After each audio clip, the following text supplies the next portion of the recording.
Welcome, sweet friends. Today, come along for a day in the life with us. We visited this old building, which is now an attorney's office, and we went there to pick up some papers. And we had our wills made out, and we signed it in this office. You know, a will where there's no family squabbles over who gets what, no squabblers allowed. But you know me, I had to find out more about this old building, and this is what I found out. It used to be a male academy Masonic lodge owned by Mr. and Mrs. Bodkin in 1875. And this is registered in the Garrett County Historical Society now. The first school of record in Lancaster, Kentucky was called the Lancaster Male Academy or Academy of Garrett. It was chartered by the Kentucky legislature on December the 22nd of 1798. An original endowment of the school was a state grant of 5,600 acres in Pulaski County on Fishing Creek. This land was rich in oil and mineral deposits, and in the early history of the young school, this valuable land was sold bit by bit for as much as 10 to 15 cents per acre. To meet the salaries of the teachers, the early teachers were very notable men in this area. The first building was erected between 1806 and 1815 by the Masons, who used the second floor for a meeting room. This structure was destroyed by fire, along with all the records of the school, and the present building was built on the same site in 1875, and the school continued to operate until it was sold through a commissioner's sale to Dr. J.B. Kennard in 1893. Then Miss Hattie Ross bought this property for a residence in 1913 and for many years operated a boarding house. This remained her residence until she was 95 years old when she died in 1980. The interior has been renovated to accommodate this eating place, but the exterior of the building remains unaltered. And of course now it is an attorney's office. And when we went in there, I wish I got pictures, but it had the original hardwood floors and so much character to this. But the outside told me how old the place was, so I was interested, and that's what I found out.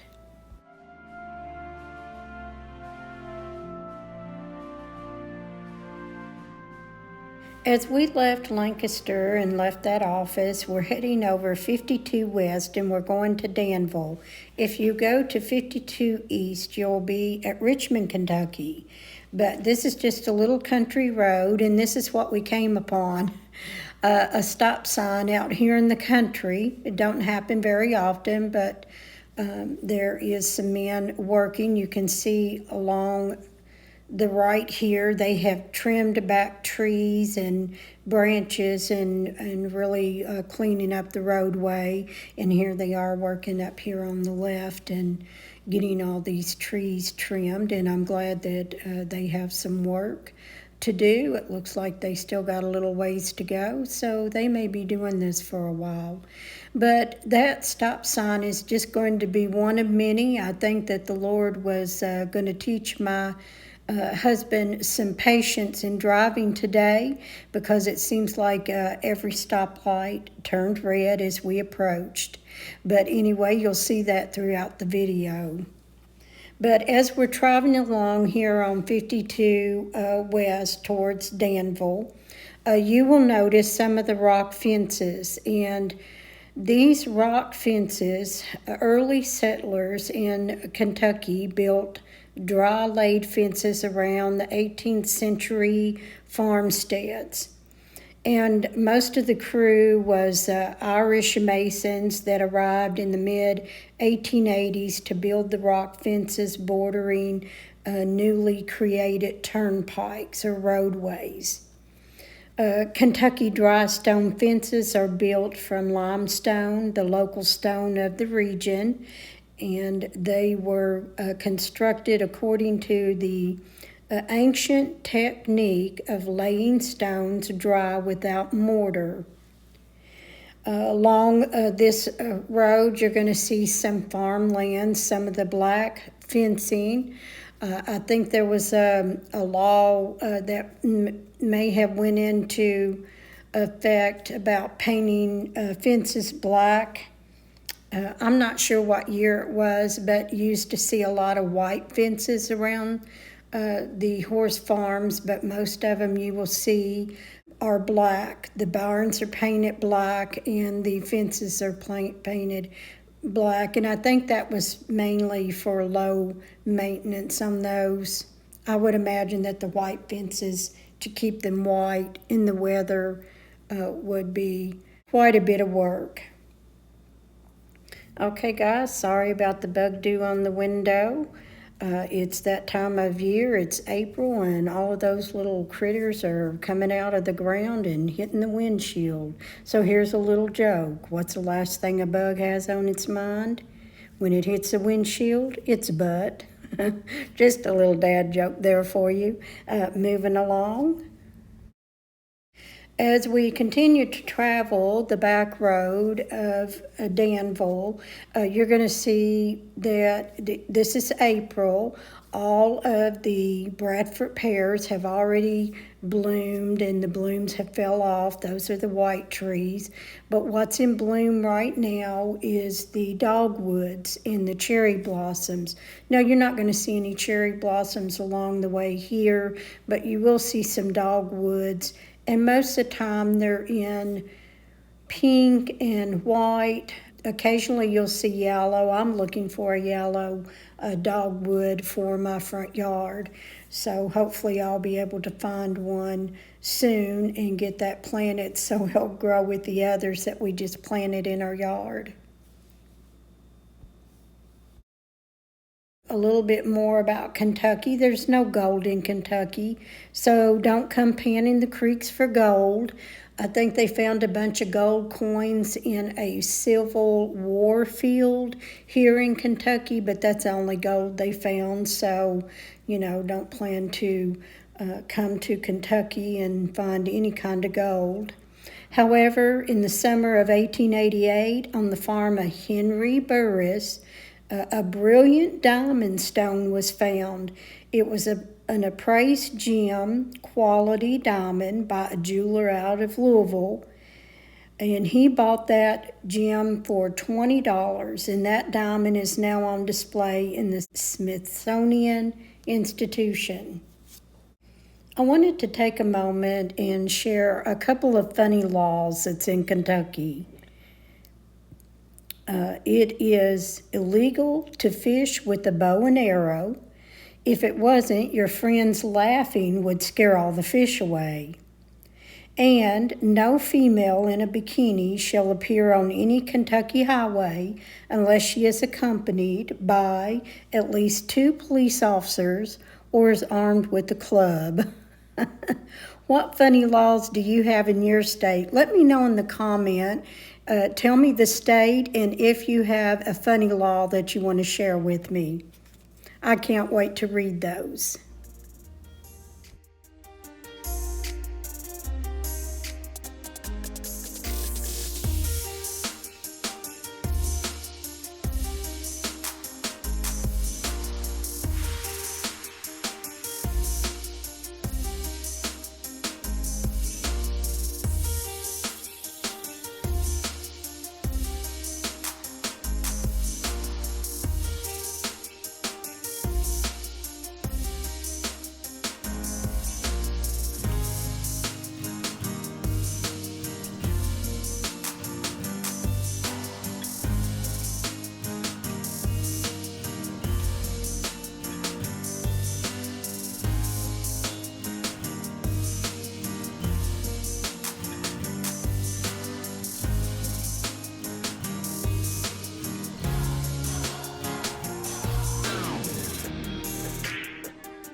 The sluggiest of slug bugs. The sluggiest of slug bugs.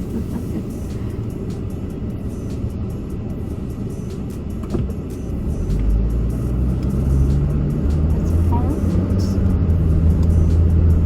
Look like an old school. On the front of the building it said plant. I want to golly every single light.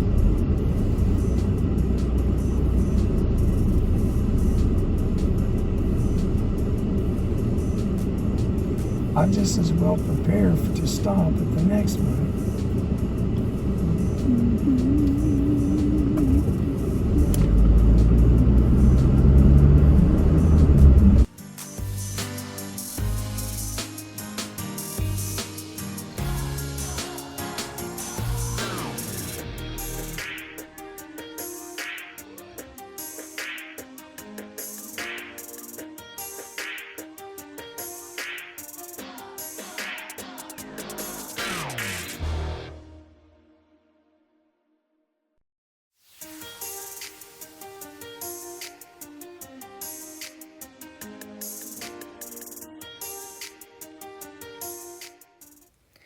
As we're coming into the city limits of Danville, Kentucky, it's ruled a city in Boyle County. That's Boyle. And in the 2020 census, the population of Danville was 17,236, and I'm sure it's grown since then. It is a great little town.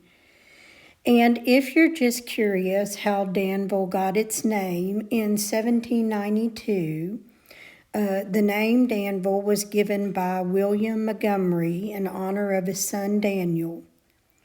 But a few years prior to that, before it got the name Danville, the locals referred to the community as Montgomery's Landing. Downtown Danville is still a very active little town, and I just love all the lanterns they put in. 2 years ago, they put in these new little short lanterns here on the sidewalk, and I just love it. And here are some fun facts about Danville, Kentucky. Danville is recognized as the birthplace of Kentucky, and it was just the starting point for several historical occurrences over the years that earned the city's recognition as the city of first. The first included having the first courthouse in Kentucky, and that was back there on the right. I'm going to do a video one day. We're going to stop in and try to do a little bit of that and show you that courthouse. And also, it was the first U.S. post office west of the Alleghenies in 1792. And it was actually the first capital of Kentucky in 1785 and the first political club in the West in 1786. So it did have a lot of firsts in Kentucky, but it was new to me in doing a little bit of research that it was the first capital of Kentucky. So I've been here all of my life, and we learn something new every day.